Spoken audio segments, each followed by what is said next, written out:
एका पसरट भांड्यात सगळं साहित्य एक एक करून एकत्र घालायचं आहे.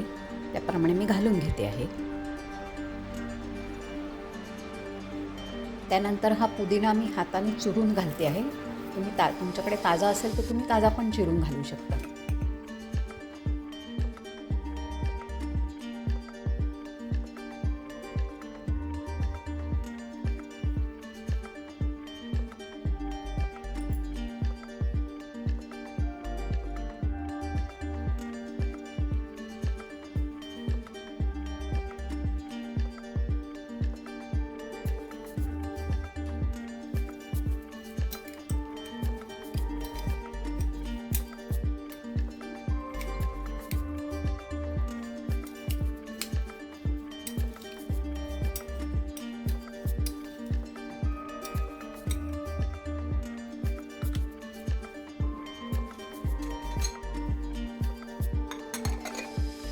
हे सगळे जिन्नस एकत्र मिक्स करून झाले की थंडगार होण्याकरता फ्रीजमध्ये ठेवते.